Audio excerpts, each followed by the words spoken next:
afternoon. My name is Laura Lee Bockwell. I'm the Vice President of Humanist Canada, and it's my pleasure to introduce our next speaker.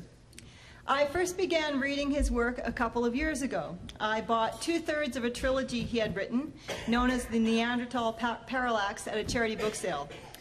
They appealed to me because the story appeared to be a science fiction treatment of paleontology, which reminded me of Isaac Asimov's short story, The Ugly Little Boy. Now, many authors can't stand up to a comparison with Isaac Asimov, and I approach these books with a certain amount of trepidation because I've been disappointed before. I was not disappointed. I ran out to find the third part of the trilogy. It was like finding a new source of literary gold. Like the best science fiction, it combines big ideas and strong characters, leading-edge science, ethical dilemmas, and human frailty. As I read these books, I wondered to myself, how can I not know about this guy? He's a best-selling Canadian author with 21 books to his credit. He's published in 2 of the world's top science journals, Nature and Science. He is one of only 8 authors in history to win the Hugo Award, the Nebula Award, and the John W. Campbell Award. These are the top science fiction awards for best novel. He's also won the top awards in the US, Canada, Japan, China, France, and Spain. He's had a television series based on his novel Flash Forward. His website, sfwriter.com, is a treasure trove of social commentary that holds no cow sacred, including ours. Please join me in welcoming Robert J. Sawyer. Thank you. Thank you very much. Thank you. Thank you so much. Thank you. Thank you, everybody. Thank you. Thank you. I'm delighted to be here. The universe was made on purpose. In the fabric of space and in the nature of matter, as in a great work of art, there is written, small, the artist's signature. There is an intelligence that antedates the universe. Who said that? What did you say? Haley. No. Anybody? The universe was made on purpose. There is an intelligence that antedates the universe. Those are the concluding lines from the science fiction novel that got the biggest advance, incidentally, in the history of science fiction writing, $2 million for a first novel. The author was Carl Sagan. Carl Sagan, the concluding lines of the novel, Contact. There is an intelligence that antedates the universe. Well, we don't expect Cosmic Carl to take that position, but that's the position he took. And not incidentally, not with a character saying this to another character as a point of argumentation to be refuted later in the discourse of the novel, but on the final page of the novel, this is the concluding statement of the novel Contact. There is an intelligence that antedates the universe. The fascinating thing about the relationship between science fiction and religion is that all sorts of atheists who love writing and reading science fiction wax religious when they come to writing works of science fiction. And this is certainly an example of that. Those of you who haven't read the novel Contact should go and read it. It is an overly long novel, but has really good stuff in it. And it is much more satisfactory, possibly despite that conclusion that I just read to you, than is for people who are of a secular and or atheist bent of mind, than is the movie version of Contact, which tries to be, some might say, overly even-handed in its treatment of whether a religious or a scientific point of view is equally valid.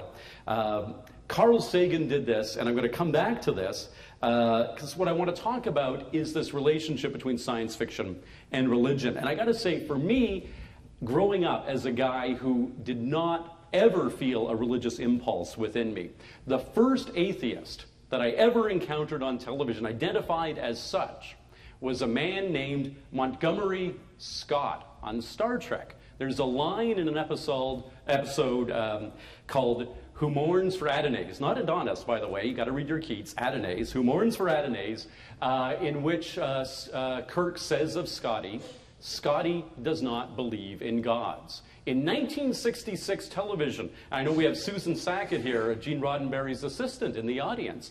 In 1966, 67, 68, 69 on television, there were enormous breakthroughs that Star Trek was responsible for. The first interracial kiss between Captain Kirk and Lieutenant Uhura. Seeing that Captain Kirk's superior officer was a black man, played by the great Canadian actor Percy Rodriguez in the episode Court Martial. Seeing that the Enterprise's computer systems had been built by a black man. All sorts of positive civil rights statements. Lost in the shuffle of that in every discussion that I've ever heard about what Star Trek did for expanding the acceptance of various groups on television was in the 1960s, when standards and practices at NBC and the other networks would not countenance, normally, a discussion of people not having religious faith. Scotty, who was never portrayed as anything but a hero in Star Trek, was identified on screen as a man who did not believe in gods. And I found that very liberating. I found it in its own way, and not to in any way diminish the experience of all the other people whose groups were marginalized in the 60s and found their role models through Star Trek. I found that a fascinating and liberating thing. And remember, when we do talk about Star Trek, except for obvious visual evidence, there are women and there are people of color on the bridge of the Enterprise. That's obviously clear in every shot. But in terms of the other things we latch onto, they tend to only be a line here, a line there. And there was a line that said, you could be good and be an atheist. And it was on television in the 60s, and it meant an enormous amount to me as a role model for me. So science fiction's relation to secularism and atheism, I think, is a very significant part of its heritage, going right back to the beginning, and certainly not just in film and television. But I wanted to touch on Star Trek, and not just because Susan is in the audience, but because it was such an important part of this realization for me. There's a very interesting line in that same episode where Kirk actually says, we have no needs for gods. And maybe Susan can expound on whether the line that comes next was forced upon them, but I rather expect that it was. The continuation of that line, I have always felt in my heart of hearts that the scriptwriter wrote, we have no need for gods, humanity speaking to a being who purports to be the god Apollo. And there's the added line is, we find the one quite sufficient. Without question, an afterthought that was forced upon the scriptwriter, I would think. There was clearly a statement that wanted to be made there and couldn't get past standards and practices. But what did get past it was Scotty, a good moral man, not necessarily the most peaceful of guys. He is the guy who said the best diplomat I know is a fully charged phaser bank. But nonetheless, he was a man of honor and dignity and compassion, and really, by and large, mostly of peace, and he was an atheist in primetime television. Science fiction has three kind of things that it says over and over about man's relationship to religion. And I'm going to illustrate that with three short readings from other people's works. I'm not going to tell you which reading it is. And for those of you who are science fiction buffs, don't interrupt my reading to elbow the person next to you and say, I know which that one is. I'm going to identify it at the end. Let me play it out here, especially since in some cases the titles are a bit of a giveaway. I will tell you this is from 1953, though. This is a slightly unusual request, said Dr. Wagner, with what he hoped was commendable restraint. As far as I know, it's the first time anyone's been asked to supply a Tibetan monastery with an automatic sequence computer. I don't wish to be inquisitive, but I should hardly have thought that your establishment would have use for such a machine. Could you explain just what you intend to do with it? Gladly, replied the Lama, readjusting his silk robes and carefully putting away the slide rule he had been using for currency conversions. Your Mark V computer can carry out any routine mathematical operation involving up to 10 digits. However, for our work, we are interested in letters, not numbers. As we wish you to modify the output circuits, the machine will be printing words, not columns of figures. I don't quite understand. This is a project on which we have been working for the last 3 centuries, since the Lamasery was founded, in fact. It is somewhat alien to your way of thought, so I hope you will listen with an open mind while I explain it. Naturally. It is really quite simple. We have been compiling a list which shall contain all the possible names of God. I beg your pardon? We have reason to believe, continued the Lama imperturbably, that all such names can be written with not more than 9 letters in an alphabet we have devised. And you've been doing this for 3 centuries? Yes, we expect it would take us about 15,000 years to complete the task. Oh, Dr. Wagner looked a little dazed. Now I see why you want to hire one of our machines. But exactly what is the purpose of this project? The Lama hesitated for a fraction of a second, and Wagner wondered if he had offended him. If so, there was no trace of annoyance in the reply. Call it ritual if you like, but it's a fundamental part of our belief. All the many names of the Supreme Being, God, Jehovah, Allah, and so on, they're only man-made labels. There is a philosophical problem of some difficulty here, which I do not propose to discuss, but somewhere among all the possible combinations of letters that can occur are what one may call the real names of God. By systematic permutation of letters, we've been trying to list them all. Luckily, it will be a simple matter to adapt your automatic sequence computer for this work, since once it has been programmed properly, it will permute each letter in turn and print the result. What would have taken us 15,000 years, it will be able to do in 100 days. It's the beginning of the story. The end of the story has the 2 technicians who have installed this computer high up in a Tibetan monastery, heading down the mountain to try and get to the DC-3 that's going to take them home, because the project is essentially wrapped up. And as they make their way down the mountain, should be there in an hour, he called back over his shoulder to Chuck. Then he added in an afterthought, I wonder if the computer's finished its run. It was due about now. Chuck didn't reply, so George swung round in his saddle. He could just see Chuck's face, a white oval turned toward the sky. Look, whispered Chuck, and George lifted his eyes to heaven. There is always a last time for everything. Overhead, without any fuss, one by one, the stars were going out. That's from the 9 Billion Names of God by Arthur C. Clarke, and it's one of the standard science fictional tropes when science fiction talks about God or religion, and that is this, that God has a plan, but it has nothing whatsoever to do with us. Our existence is utterly incidental to whatever God has in mind. My own novel, Calculating God, takes a similar position.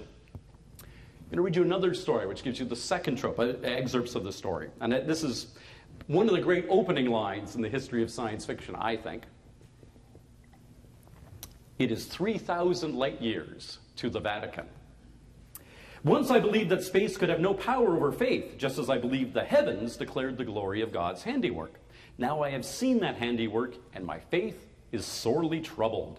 I stare at the crucifix that hangs on the cabin wall above the Mark VI computer, and for the first time in my life, I wonder if it is no more than an empty symbol. The crew were already sufficiently depressed. I wondered how they will take this ultimate irony. Few of them have any religious faith, yet they will not relish using this final weapon in their campaign against me, the private, good-natured, but fundamentally serious war which lasted all the way from Earth. It amused them to have a Jesuit as chief astrophysicist. Dr. Chandler, for instance, could never get over it. Why are medical men such notorious atheists? Sometimes he would meet me on the observation deck, where the lights are always low so the stars shine with undiminished glory. He would come up to me in the gloom and stand staring out of the great oval port while the heavens crawled slowly around us as the ship continued to spin. Well, Father, he would say at last, it goes on forever and ever, and perhaps something made it, but how you can believe that something has a special interest in us and our miserable little world, that just beats me. Then the argument would start while the stars and nebulae would swing around us in silent, endless arcs beyond the flawlessly clear plastic of the observation port.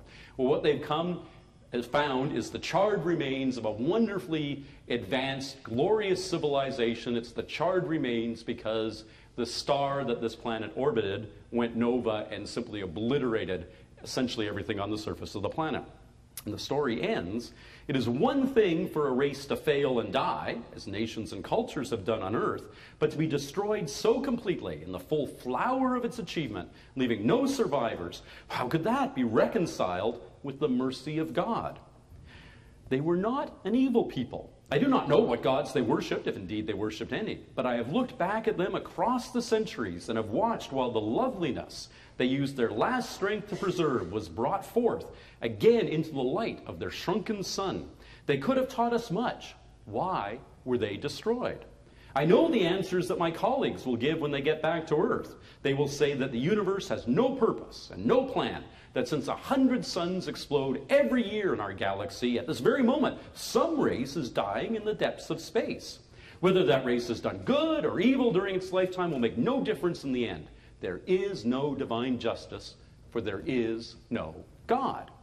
Yet, of course, what we have seen proves nothing of the sort. Anyone who argues thus is being swayed by emotion, not logic. God has no need to justify his actions to man. He who built the universe can destroy it when he chooses. It is arrogance, it is perilously near blasphemy for us to say that what he may or may not do. This I could have accepted, hard though it is to look upon whole worlds and peoples thrown into the furnace. But there comes a point when even the deepest faith must falter. And now, as I look at the calculations lying before me, I have reached that point at last.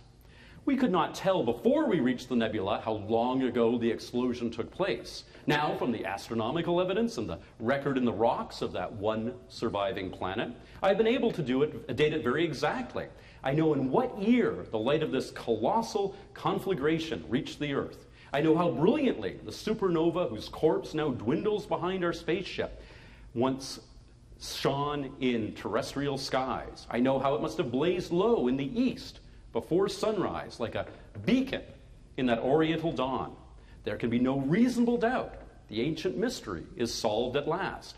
Yet, oh God, there were so many stars you could have used. What was the need to give these people to the fire, that the symbol of their passing might shine above Bethlehem? That's from The Star by Arthur C. Clarke. The first story was The 9 Billion Names of God by Arthur C. Clarke. Arthur C. Clarke, famously involved with the British humanists, famously self-identified as an atheist. Two very religious stories with two of the three standard tropes science fiction has. The first one, 9 Billion Names of God. God has a purpose for the universe, but man has nothing to do with it. The second one, God has a plan, and it's all about us, right? God manipulates the entire universe so that Jesus could be born heralded by a star. Very interesting to see atheists, people who disclaim faith in their day-to-day lives, constantly sitting down and writing stories like this. The final one is from Isaac Asimov, also well known as being a humanist, a secularist, and an atheist. This is a shorter reading from a story he wrote, one of several he wrote about a computer that he called Multivac. Isaac Asimov was a really bright guy, but every once in a while he screwed things up. I remember, for instance, when he talked about the initial discoveries related to Neanderthal man and their first reconstruction being done by Pierre Buell. Well, Pierre Buell wrote Planet of the Apes. He meant Marcelin Buell, who did in fact do that anatomical work. So not in fact a perfect guy. And in this case, he named his supercomputer Multivac because he misunderstood what univac meant. He thought a computer with one vacuum tube was obviously the first step, univac. So if you could have one with multiple vacuum tubes, it would be a better computer.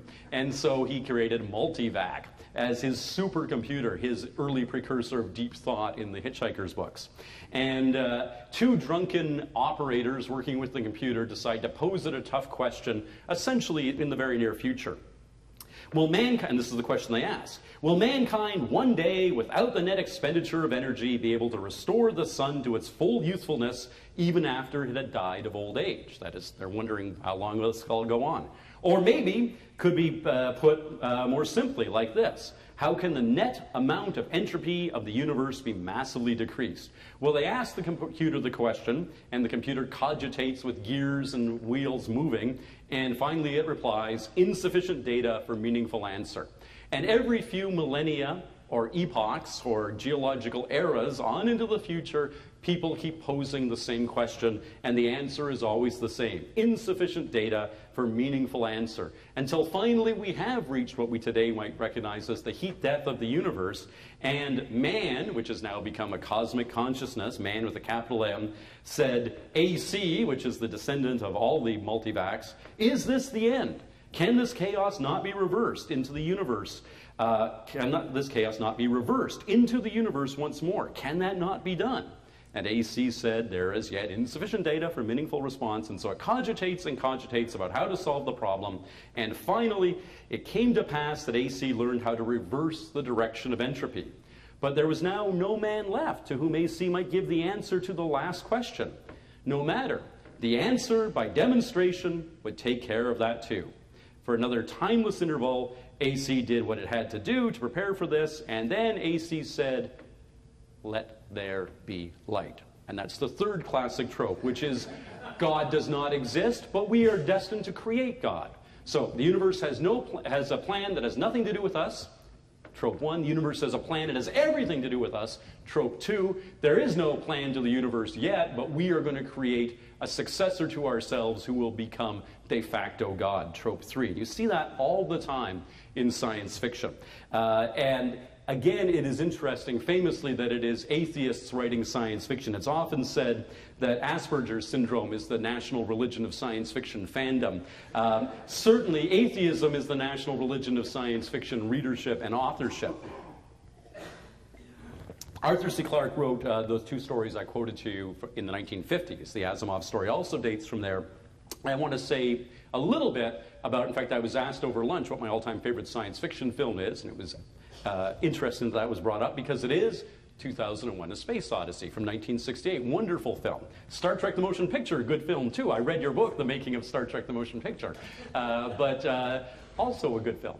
But 2001: A Space Odyssey. Now, everybody wondered what 2001: A Space Odyssey was about. In fact, it's the first case I've ever seen of a movie where it predated a lot of things in computer science, right? Before we really had them, it was in 2001. But the real thing that it predated is everybody in tech support knows these initials, RTFM. What do they stand for? Read the effing manual, right? Read the effing manual. If you can't figure out how to do something, that's the response. That's why you got the manual. 2001: A Space Odyssey was the first motion picture that actually required you to go read the effing manual, as read Clarke's novelization of the screenplay to figure out what the hell was going on at the end. So it's been a source of great debate and controversy forever. But this is what I think it's about. First, let me tell you just a little bit about what I think is really going on. So I believe the film has been misunderstood for years. Here's what we saw in the film. A clearly artificial monolith shows up at the beginning of the movie amongst our Australopithecine ancestors and teaches them how to use bone tools. We then flash forward to the future, and soon the spaceship Discovery is off on a voyage to Jupiter looking for the monolith makers. Along the way, Hal, the computer brain of Discovery, apparently goes nuts and kills all of Discovery's human crew except Dave Bowman, who manages to lobotomize the computer before Hal can kill him. But before he's shut down, Hal justifies his actions by saying, "I'm sorry, Dave. This mission is too important for me to allow you to jeopardize it." Bowman heads off on that psychedelic Timothy Leary trip in his continuing quest to find the monolith makers, the aliens whom he believes must have created the monoliths. But what happens when he finally gets to where the monoliths come from? Why, all he finds is another monolith, and it puts him in a fancy hotel room until he dies, right? That's the story. But what everyone is missing is that Hal is correct, and the humans are wrong. There are no monolith makers. There are no biological aliens left who built the monoliths. The monoliths are artificial intelligences who millions of years ago supplanted whoever originally created them. Why did the monoliths send one of their own to Earth 4 million years ago? To teach 8 men to make tools, specifically so those 8 men could go on to their destiny, which is creating the most sophisticated tools of all, other artificial intelligences. The monoliths don't want to meet the descendants of those 8 men. They don't want to meet Dave Bowman. Rather, they want to meet the descendants of those 8 men's tools. They want to meet Hal. Hal is quite right when he says the mission, him, the computer controlling the spaceship Discovery, going to see the monoliths, the advanced AIs that put into motion the circumstances that led to his own birth, is too important for him to allow mere humans to jeopardize them. When a human being, when an ape descendant arrives at the monolith's homeworld, the monoliths literally don't know what to do with the poor sap. So they check him into some sort of cosmic Hilton and let him live out his days. That, I think, is what 2001 really is about. The ultimate fate of biological life forms is to be replaced by their artificial intelligences, which is a subset of the last question trope, which is our ultimate fate. God doesn't exist, but we're going to create God. God will exist. Eventually, it's going to be our offspring that creates God. And I think those are the three most common tropes, but there's one that I want to say actually perniciously has become very common in science fiction and fantasy of late. And it's the central conceit behind both the original Battlestar Galactica we can dismiss as having no real thought given to it in the first place. But the reimagined Battlestar Galactica, which USA Today called the best show on television, quite high praise, has as a central conceit something that I find pernicious.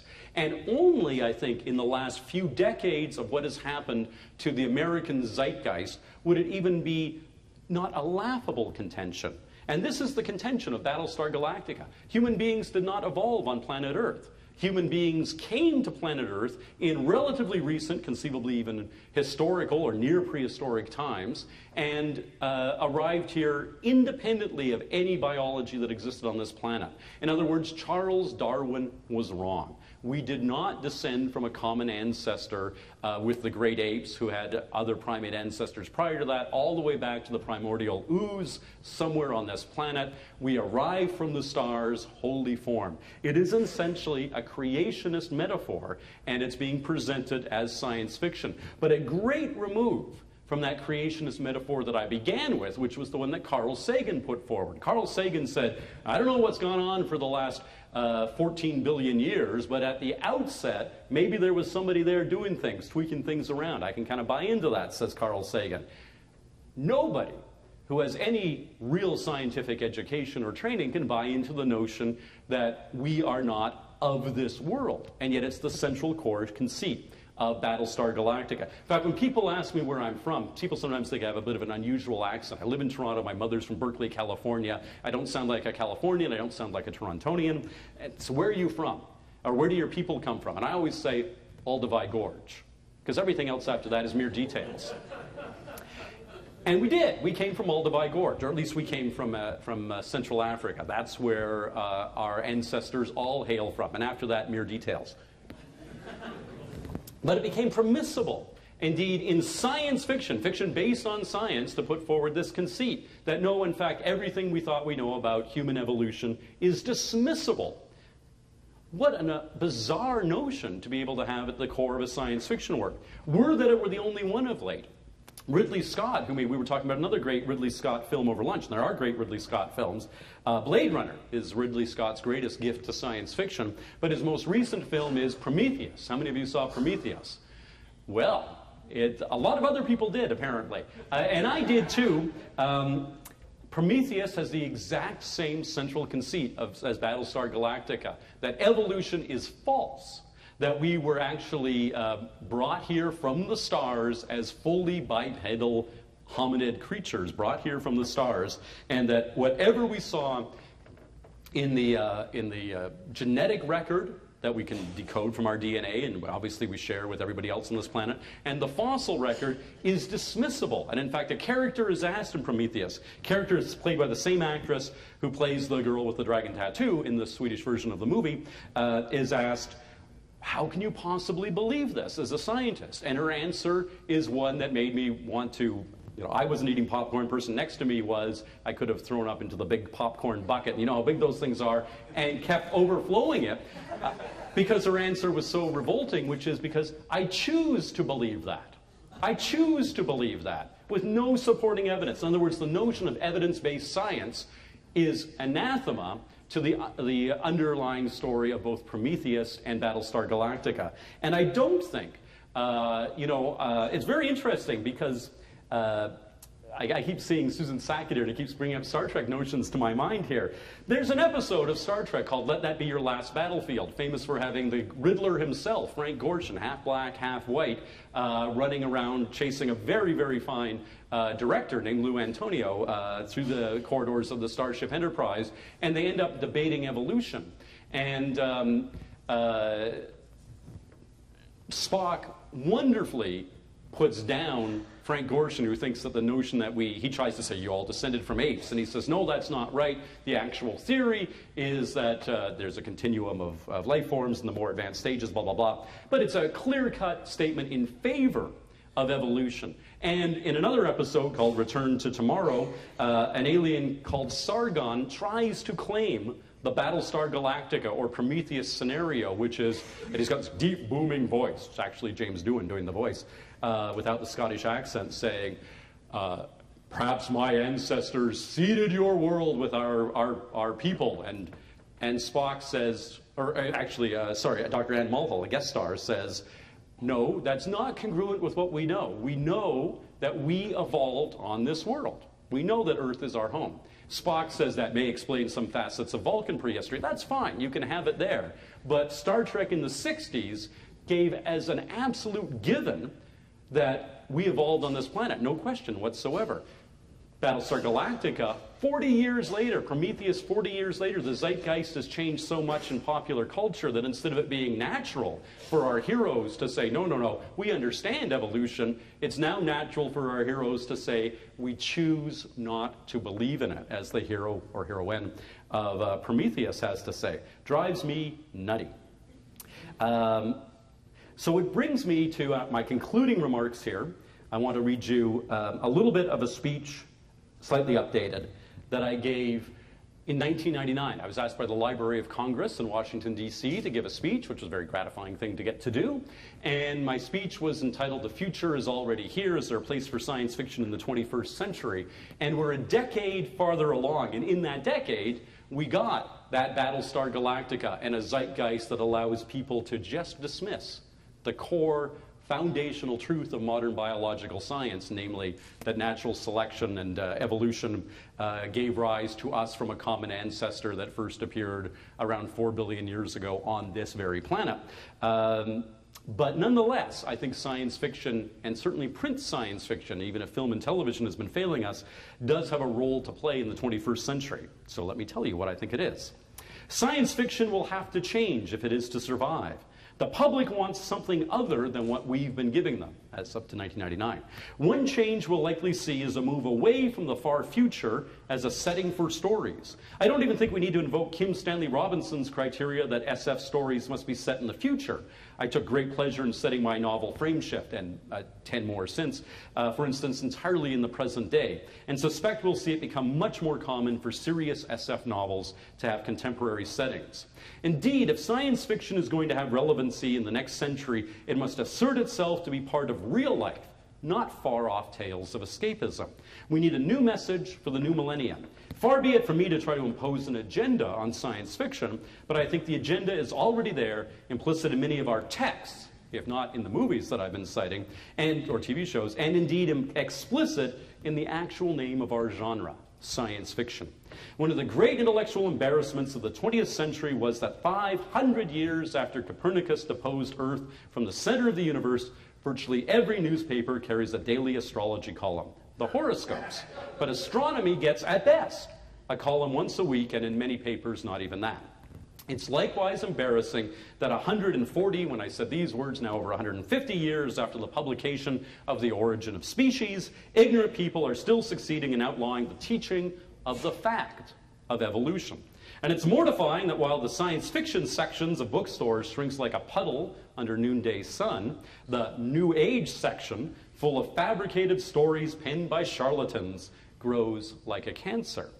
If there is a message science fiction can promulgate for the 21st century, a message that the world needs to hear, it is this: the rational, scientific worldview is the only perspective that deals effectively with reality.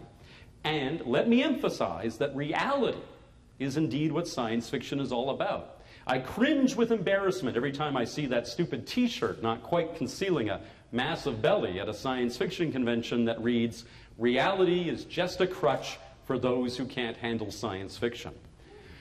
What a ridiculous, offensive statement. Science fiction, in its probing of the deep questions, in its abiding concern with moral issues, in its unrelenting quest to explore truth and speculate on consequences, even in its most mind-bending explorations of the quantum nature of the universe, is, more than any other form of entertainment, absolutely about reality.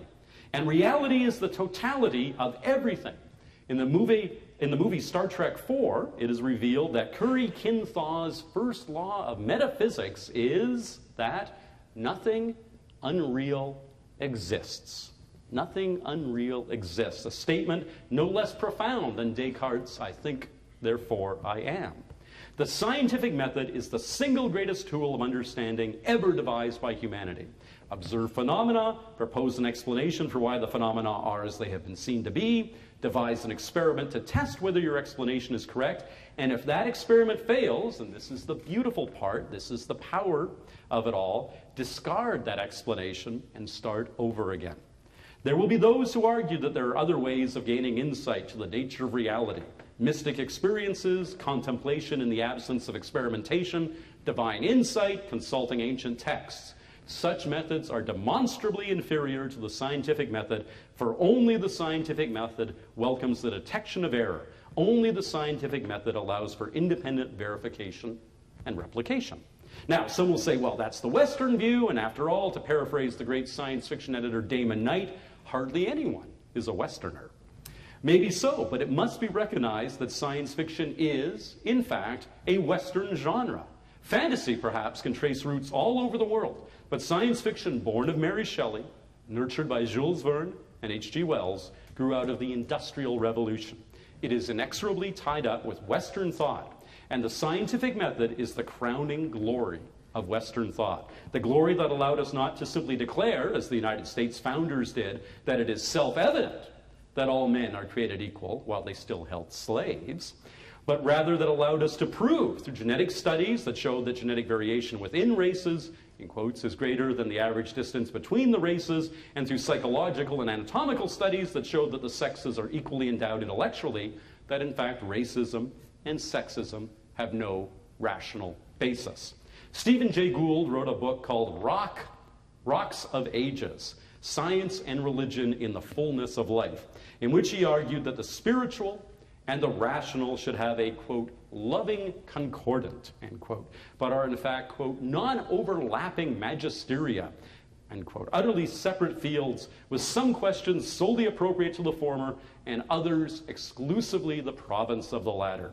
I reject that. I don't think there's any question, including the most basic philosophical conundrums of where did we come from, why are we here, what does it all mean, and indeed, the biggest of them all, is there a God, that cannot be most effectively addressed through the application of the scientific method, especially with its absolute requirement that if an idea, such as the superstition of astrology, is disproven, then it must be willingly discarded.